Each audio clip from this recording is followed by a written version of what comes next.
Hey guys, and welcome back to another YouTube video. In this video I'll be going through my AFL Women's Fantasy team preview for round 7, I guess. Going through how I'm trying to trade around, I guess. At this point it's almost silly season for me because of the way that my team has just gone and sort of screwed itself over. And yeah, there's been a lot to learn about the women's in that you sort of the prices change dramatically, so you got to move quickly, but also you can't sort of expect players to just score or to rise at the rate that they're rising before, etc. As that has pretty much screwed over all my developments, and just not necessarily always going for the top player has been sort of the memo that I've gone with this year for you guys. But anyway, before we get into the video, remember to like and subscribe, turn the notification bell on so you know when I upload, and let's get into the video. So as you can see here, the team is relatively the same, obviously with 3 trades and only 1 on-field trade. So we start off with Priest here. You can see against GWS, she should do fine. I mean, I'm just going to quickly look up the teams and just see their positioning because, I mean, the team list you can only sort through so much. But, I mean, hopefully we can see something. So if we go to St Kilda, and we'll also look at Tani Evans in that as well. Let's look at the St Kilda lineup. They have Priest actually playing back in the back line, but we'll see if that position actually holds. And if we go to round 6, we'll see her position was actually linked into she was playing on the wing. And if I look at DFS, because now it's Friday, they'll have the stats for it. If we go to AFLW, we go to CBAs, and then we go to St Kilda, watch Priest's numbers just drop through the floor here. You can see Priest is at 81% even on the wing, so I'm doubting that her position is actually going to be on the halfback flank, because I'm pretty sure if you go back through, and I'll do it silently, but I'm pretty sure you'll see that she's been named at halfback and other positions before. She's been named on the wing quite a lot, so I wouldn't, and this is why I say don't really take too much of a clue at the team list, because they can sort of show a false tale, I guess, in the sense that a lot of players aren't in their right positions. She's only been named, I'm back at round 3 already, and she's only been named on the actual, in the middle once. And she's always named, I mean, she was named in the middle twice, in rounds 3 and 4, she's been named in the middle, now back onto round 2, and I'm pretty sure she probably was named in the middle now, knowing that I'm doing this. She's named there, and then in round 1 we'll see where she's named as well. So in round 1 she was also named, if it will load, where was she named? She was named on the half-back flank. So round 1 is a direct correlation to what she was named at. She played her second highest CBAs, and I know it was only 14, which is the lowest amount, but it clearly shows that when she's named actually on ball, she almost has the lowest amount of CBAs. So there is no correlation between Priest and Priest's position pre-game and her actual position, I don't believe. So there's that. Carney is, named off the halfback. We know that for pretty much a fact at this point. If we just go here, North Melbourne lineups, and she is named off the halfback, as we know. Thomas is going to be the same as well. I don't expect a position change there. Let me just double check this. If we go here, let me go to West Coast, and she's named in the exact same position. Heads, I believe, will be in the exact same position as well. If we go to their game, and we go to Sydney, Heads is named, and they're all actually named as that bottom right defender. And then you've got Tani Evans as well, and we go to that St Kilda game, and you'll see GWS, Tani Evans named in that in her position as well. So nothing really changed with those girls. And then I just wanted to double check what's the go with that McDonald's is going to be missing, because of course, yeah, so she goes down to 300k and then you drop her. Oh, man, that sucks. Now, just thinking about my VC and captain, now that I know that I have the 305 slots for both of them. So I have Adelaide, so I'll probably go Marinoff VC into a Ghana, I reckon, because that is the best bet. I mean, you could go with Gardner, but I think Ghana is the best bet against Port. So, yeah, we talked about the back line where they're positioned. Shouldn't come to any surprise that Marinoff is positioned in that midfield on ball with Charlton and Hatchard. I expect that to be sort of the play going forward. Garner and Riddell are going to be... It's at a point now in the season where I don't even need to check where these guys are. So you got King, Garner, and Riddell there. And then on the interchange, they have these 8-girl interchange at the moment. The extended bench, the North versus Port game. But I can tell you right now, Bruton, you can't drop Bruton after that performance she's put in the last couple of weeks. So she'll be there. I expect Craven to be there, and I don't really know the other two outside of that. But hopefully they are still, hopefully for the sake of other people with North Melbourne, that you get the players actually playing.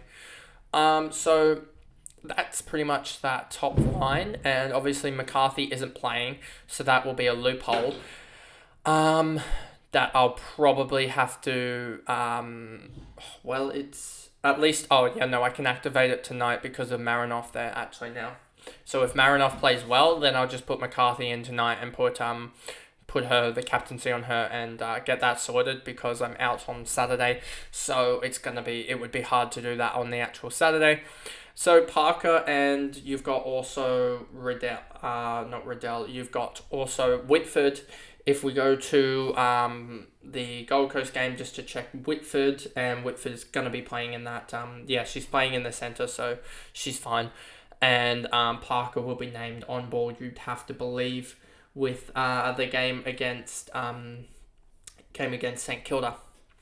Yeah, she's named in the centre as well, so we got our 5 in the midfield playing where we want them to, so that's also good. And then you've got Strom against Geelong, and I just want to check something because this will help. If I go to Wally this week, and we go here, and we go, so Ty has taken some, hasn't she?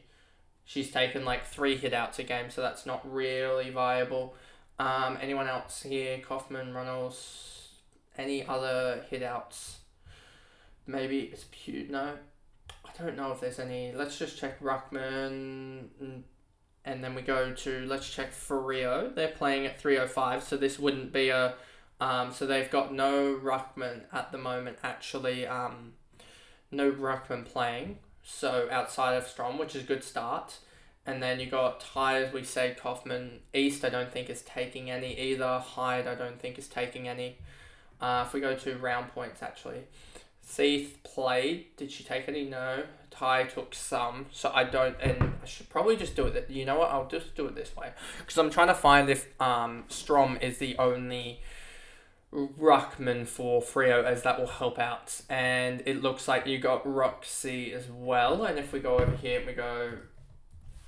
and she's not playing either. So we're in a good stead there that the Freo only have actually got one Ruckman and one backup Ruckman in Ty, but I don't think Ty's going to take too many rucks, so it should be open for the likes of Strom to do really well, and that's why I brought her in, because it does give me, if you look at my remaining cash, 2k left, I can get Carius, and I can also get Brown, and these are just stabs in the dark trying to get some cash gen, as they've got they played one game and they've got some good points, I guess, in the first game. So just hoping they can do like a 40 or 50 again and get some good cash, because I need that upgrade like this week coming from Carius, and hopefully Huntington, if Huntington can kick a score, then she'll be straight out, honestly, and we'll be upgrading Wardlaw hopefully to someone.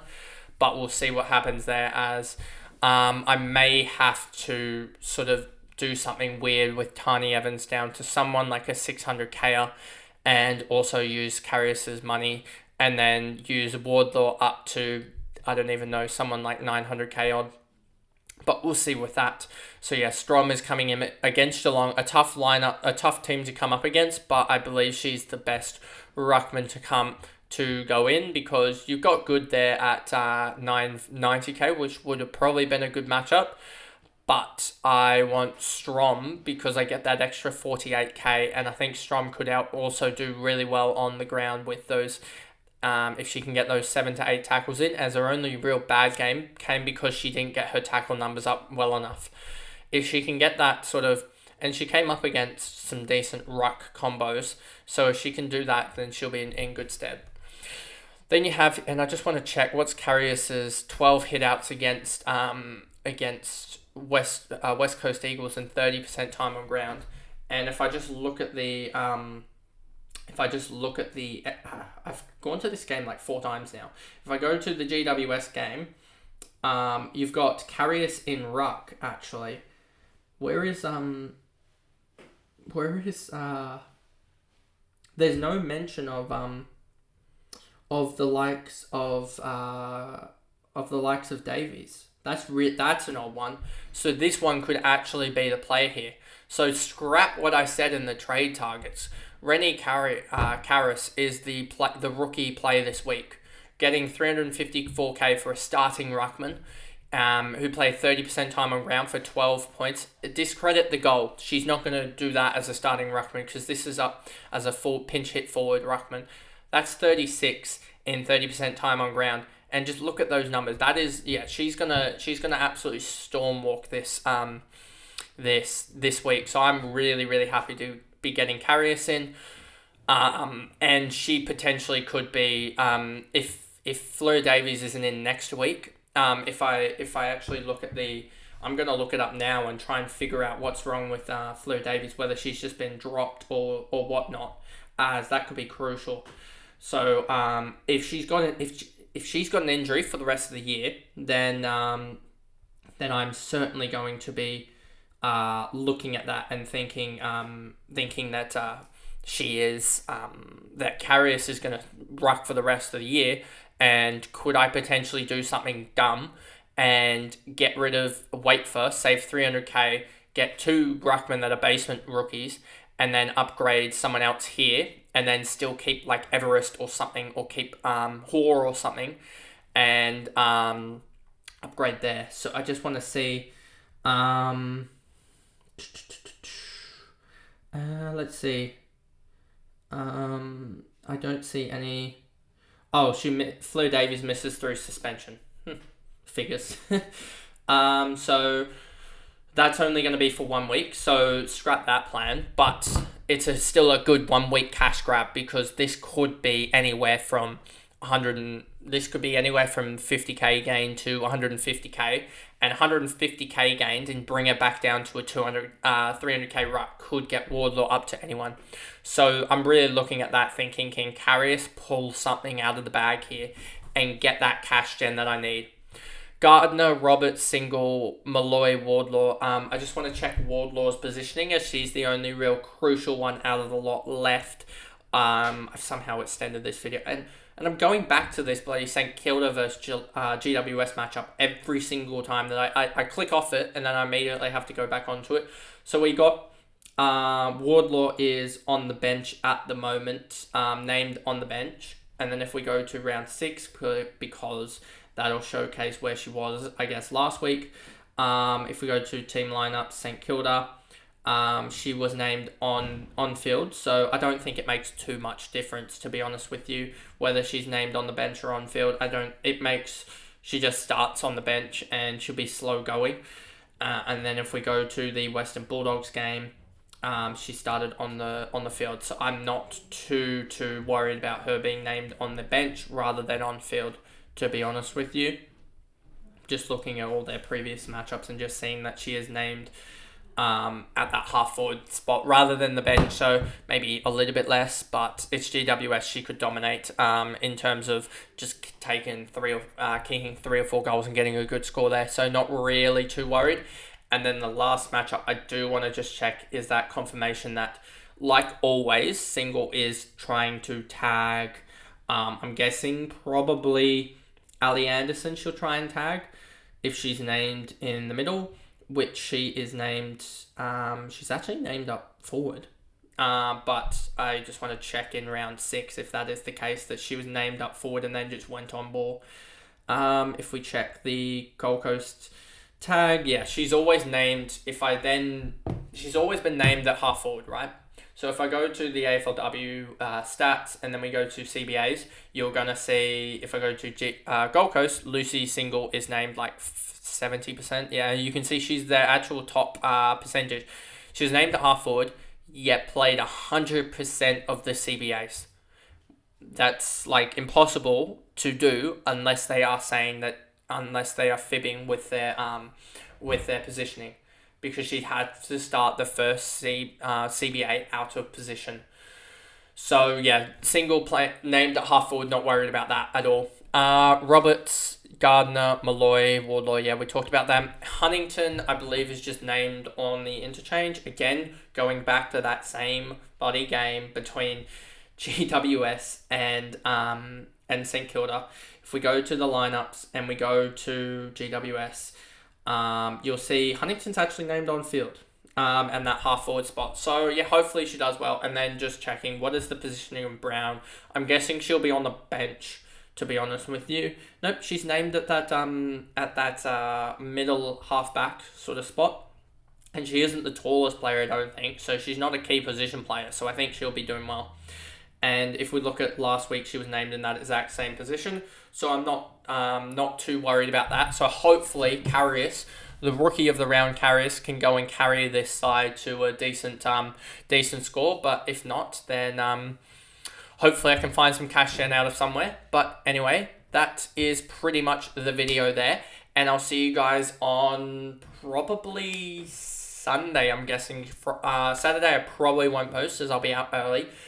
But Sunday I'll be back again with the three game recaps, Monday and Tuesday, and then we'll get through the other videos as well.